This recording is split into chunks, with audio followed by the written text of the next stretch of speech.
Assalamu alaikum, shalom, peace, namaste, and welcome back to another episode of The Mecca Show. Now, as you guys know, this is my hubby. We're just going to get straight into it. I know you guys see the title of the video and are wondering, what is it that she's going to say? Well, let me just say a disclaimer real quick. If you're here thinking that there's going to be some type of negative conversation about the Nation of Islam, you're in the wrong place. Right. Because it's not. So I would advise you to go ahead and hop off and go somewhere else. Okay? No doubt. Okay. So, with the question, Nation of Islam, are they real Muslims? The question of the day. The question everybody seems to ask. Not only a question, but it's also a statement. Because people are always saying that we're not real Muslims. But I'm going to give you a few points today that may hopefully help you to understand that we are Muslim. So the first question would be, what is a Muslim? That's what you need to understand first, is what is a Muslim? Right. What is a Muslim, you might ask? By definition, a Muslim is one who submits his or her will entirely to do the will of Allah. We tend to leave off the word entirely, and that's a very important word in the definition of what is a Muslim. Here you have it. So what you have to understand is that we here in America, in the West, we don't have the privilege of the culture of Islam being a way of life here. So we have to sacrifice in order to practice our Islam here, okay? So the first thing is prayer. When we pray, when it's time to pray, the world doesn't stop. Things keep on going. Everything keeps on going. But over in the East, everything stops. Stores close. There are places on the streets where you can pray. Wherever you are, you just stop. But if you did that here in America, people will look at you like you was crazy. They might think that you were psychotic to see you praying on the street. Okay? You might be borderline crazy to risk your life doing that in the wilderness of North America. That's true too. Because Islam is not loved here. As much as they love to call out phobias, Islam is a true phobia here. And we don't have that privilege of everything just stopping for us. We have to make the conscious decision. If we're at work, if we're driving, if we're doing X, Y, and Z, we have to sacrifice what we're doing to pray. Right. And in a lot of cases, we can't even stop. Majority of jobs are not going to let you go make prayer. They're not going to let you do that. If you're driving, everything doesn't stop. You keep going, okay? And we literally sacrifice to do that. Not only that, but especially being Black in America, more likely you live in a Black neighborhood.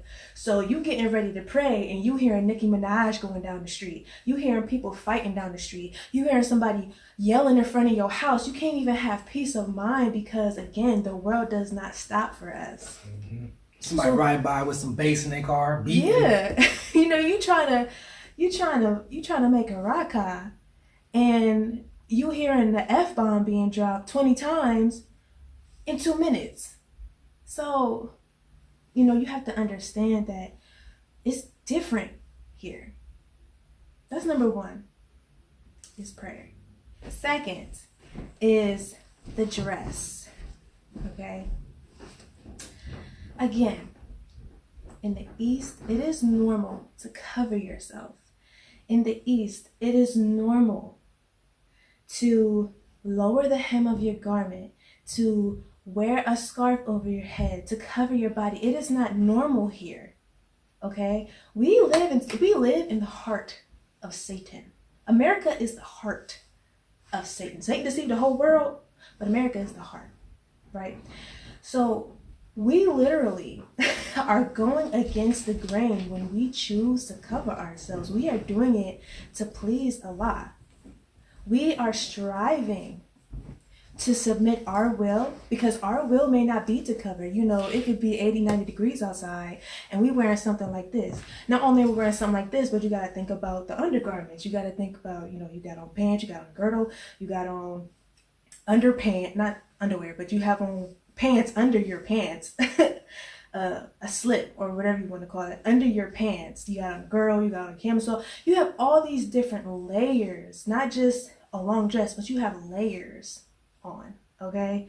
Not just that, covering our hair. What a lot of women tend to see as part of their beauty is their hair. It's covered. We're covering. You know, we're not trying to be seen of men. And that's something that's normal here. But you have Muslim women who will come from the East and they will completely disrobe themselves. But you have the nerve to say that we're not Muslims. But again, what is a Muslim?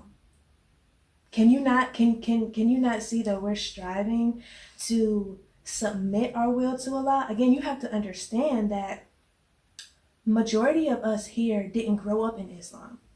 So trying to live the life of a Muslim is not going to come easy at all. We grew up in a completely different way. So you can't say that we're not Muslims because we're not following it the way that you think that we should, because we have our own culture as well. And let me go from the Quran real quick, since you guys think that we don't read the Quran. Okay. The 22nd surah, or for those of you who do not know what a surah is a chapter. The 67th to the 69th ayat, or verses, reads this. Bismillahirrahmanirrahim. In the name of Allah, the Beneficent, the Merciful. To every nation we appointed acts of devotion, which they observe, so let them not dispute with thee in the matter, and call to thy Lord, surely thou art on the right guidance. And if they contend with thee, say, Allah best knows what you do. Allah will judge between you on the day of resurrection, respecting that in which you differ. So you may see it differently from us, but that doesn't mean that your perspective is the only perspective. And I'm going to add a clip right here, because the Honorable Minister Louis Farrakhan can explain it betterly. I mean, he can explain it better than I can. He explained it so beautifully, actually. And it deals with perspective. So I'm going to go ahead and let y'all hear that real quick. Do you believe in the same things that the Orthodox Muslims believe in? Yes, we do. Belief in the same thing and perception of that thing could be different. Yes, sir. We believe in the same book, Quran, but we see it according to our experience and according to our understanding and according to the guidance that we have received from the Honorable Elijah Muhammad. So I can answer your question without trying to be what you would call skillful or smart. We believe the same thing, but we don't perceive it the same. Do you follow what I'm saying? We believe in Prophet Muhammad. They believe in Prophet Muhammad. We believe in Allah. They believe in Allah. We believe in all of the prophets and their scriptures. They believe in all the prophets and their scriptures. We believe in the resurrection of the dead and the hereafter, and so do they. But where we differ is in how we perceive what we believe. Right. Go ahead. And that's the difference. Now the question is our perception correct, or is the way they perceive it correct? And could two perceptions be correct? Huh? Well, if you're going up the east side of the mountain and I'm going up the west side of the mountain, surely what you see is not what I see. But your perception of what you see and my perception of what I see, yours is the truth for you and mine is the truth for me. And until I can see it from your perception and you can see it from my perception, then we'll see each other. Do you follow what I'm saying? We have come up in a totally different reality in the East. Right. So the Orthodox Eastern look at Islam is different. And this is what I was trying to help them to understand while we were over there, and I think they began to see. And they can't bring their perception of the eastern side of the mountain. That's right. And put it in us when we're climbing up the west side. Right? So you cannot say that we are not real Muslims because we don't practice it the way that you do. Because you thinking that your way is better, again, from the Quran, is that not Iblis? Is that not the mind of Iblis? Iblis thought he was better, so he didn't want to submit. Okay? You have no right whatsoever. Because you guys have Islam, and do you see the turmoil that is in the East? You guys were given the book, given the Quran, yet you have the nerve to say that we are not real Muslims. And I'm not trying to bash, I'm not trying to speak badly about our brothers and sisters in the East. I'm just saying that it's wrong for you to judge us when y'all don't have y'all stuff together and y'all was given the book. Prophet Muhammad was sent to y'all, peace be upon him. He wasn't sent over here. He was over there. Is there anything you want to say, baby?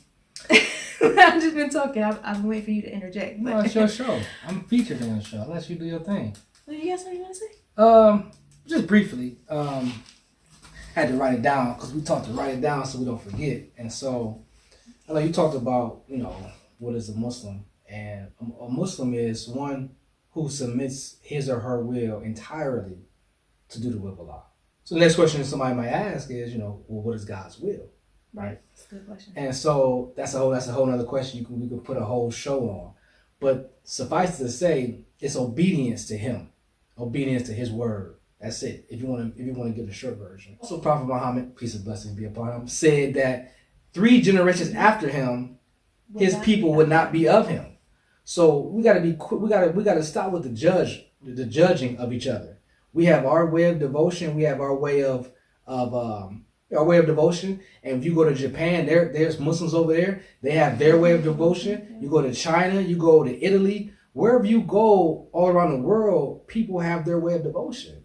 That don't mean that what we got is better. That don't mean what they're doing is wrong. As long as they believe in the God, believe in Allah, right? That's which is the number one principle of Islam, belief in Allah. Right. And the rest shall follow. As long as they got that, then we should be looking at them as brothers and sisters. They're going to have a different way of doing things because that's their culture. Right. That don't make it wrong. And I don't mean that we're better or we're right or nothing else. So right, or even being Muslim in itself, because the Holy Quran also says that those who are Christians, those who are Jews, and those who are Sabians, if they believe in Allah and do good deeds and they bow down with those who bow, then they have their reward with Allah. Right. So who are we to say because the way that they may have their own devotion that they're wrong? But everybody has their own connection, even within a religion that you may follow, has their own connection with the God. Right. So we have no right in saying who is a real believer and who is not. That's not up to us to determine. That's up to Allah to determine, because even Moses with the wise man, Moses seen the wise man doing X, Y, and Z, and he like, yo, why are you doing that? Like, the wise man killed a little boy. Moses is like, yo, what are you doing? I mean, I think anybody would be like that. But the wise man was given that command from God. Moses didn't understand it. But the wise man was submitting his will to do the will of Allah, even though Moses did not understand. So it's not up to us to understand each other's way of devotion or to judge each other on each other's way of devotion.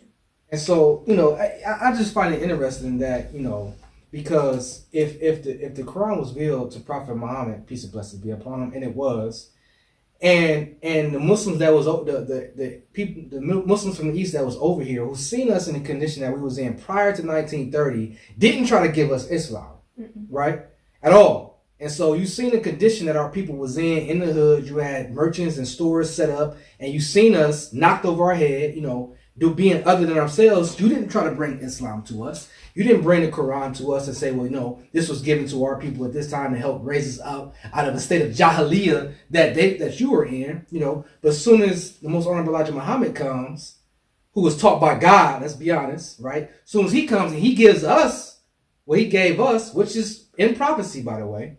Now all of a sudden, now you want to come behind that. And want to teach. Now you want to teach us Islam. Not only that, Islam wouldn't even be able to be practiced in America if it wasn't for the most honorable Elijah Muhammad. Indeed. Wasn't nobody practicing Islam openly over here. Indeed. It was the most honorable Elijah Muhammad that made it that made it possible for us to be able to practice Islam over here. So you have to give some type of respect to the most honorable Elijah Muhammad, because he made it possible for you to say Allahu Akbar. He made it possible for you to be able to build a mosque on up the street. He made it possible. Not Anybody else coming over here and trying to establish Islam in America. Nobody else was, if they did, they weren't successful. He was. So give respect where respect is due. That's it. Period. That's it. Yeah, no doubt. You know what I'm saying? And so part of that, when him talking about the merchants and stuff like that, is pork, okay? Or even drinking, gambling, all that stuff, okay? We live in a world, again, I'm going to say it again, America is like the heart of Satan, where smoking, eating pork, drinking, gambling, it's normal. It's normal, okay? Over there, that's not normal. If y'all have it, it's not normal. It may be practiced in the privacy of one's home, but it's not something you're going to do out in the open, okay? Here, it's normal. So not only that, but especially dealing with pork, y'all don't have to deal with pork the way that we do, because pork is in everything. It's in toothpaste. It's in food. It's even in boar hair is used for brushes. So you have to even watch what you use to comb and to brush your hair with, because you can be using a pork byproduct. Okay? It's in so many different foods. It's in so many different things that we use every single day. And a lot of us don't even know. Like, pork is in everything. And we have to make the conscious decision to say no. We have to do our due diligence to study and research and find out what has pork in it. Y'all don't have to do that. Mm-hmm. We have to do that. And can you not say that that is not submitting or trying to submit my will? Because I might want some gummy bears. I might want something that might have a pork byproduct in it. Like, there are many different delectables out there that do have pork in them. Matter of fact, I need to try to find the list. If I can find the list, the picture, then I'll post it right here so you can see the different things that have pork byproducts in it. It won't say pork. It'll say gelatin. It'll say red 40. It'll say blue 5. I think it's 5. It'll Yellow say 6. Yellow 6. Mono and diglycerides. Mm-hmm. Anything mono. Anything that starts with the prefix mono has pork in it. It might say mono this or mono that, but mono means it has pork byproducts in it some type of way. It's a lot. It really is. And so stuff you wouldn't even think of. Right, like toothpaste. Who puts pork in toothpaste? Who does that? Like, for what? Why? And not only that, but then you have the people who will come here from the east, like he said, the merchants who will come in, will set up stores and things like that, and then they will be selling us pork, and not just anywhere, but they come into our communities, the Black community. They don't go to the suburbs, to the white communities doing that. They come into our community just like every other people do. The Koreans, the Indians, all of them coming into our community, sucking the life from our economic sustenance and selling us pork, selling us alcohol, selling us cigarettes, selling us tobacco, selling us guns, disrespecting our women, selling us gambling stuff. You have to be able to see it from our side. You can't just view it from your side, because your side is not the same as ours, period. If Allah is the all-seeing, then that means that there are different perspectives. He sees it from all angles. So like a house may have a camera over here, a camera over here, a camera in the back, and a camera in the front. What the camera is going to capture in the front is not going to capture, the camera in the back is not going to capture. So the camera in the back can't tell the camera in the front that what the camera in front caught was wrong. It's a different angle, coming from the same house, coming from the same area, but it's a different perspective. And so that means, like I said before, you can't tell somebody the way that they see it is wrong. You can't. And for you to think that you're right and to try to condemn somebody else is wrong. And to be careful. Because again, you don't know that type of relationship that person has with God. I'm good on this one. Okay. So we're going to end it there. And I hope that this video brought some type of understanding to the way that we practice Islam in North America, in that we are striving, just like any other true Muslim will be striving, to live right and to submit ourselves to the God. So don't judge us because our way is a little different than yours, and you don't understand. Don't judge us off of that. Try to understand. It's as simple as that. And so I thank you guys for tuning in to another episode of The Mecca Show. And if you don't know, now you know. Your girl got an album that she just dropped a couple months ago. You can check it out on heckofamecca.com. The link is down in the description box. So please make sure that you do that. Got a digital download, got hard copies. I also do have Young God t-shirts. If you are interested in purchasing one of them, they have very limited sizing. So, you know, you gotta make a move now. But thank you guys so much for tuning in to another episode of The Mecca Show. And hopefully I will see you soon. Listen, I ain't straddling the fence, man, I'm on guard. So step correct when you step to this young God. I give my life for this here, and that's on God. Cause I ain't scared of no one but Allah God. See, they be claiming that they real, but they all fraud. Cause they don't understand that money cannot buy heart. A cowardly lion, you squeak when you roar, you niggas. Remind me of courage, the cowardly dogs. This is a sticker, put your hands in the air. Raise them like a show that's spread. Got this pen locked and loaded, I'm ready to aim. Shooting truth at your head till I knock out your brains. A wolf in sheep's clothing, boy, I see your fangs. You say that you different, but devils don't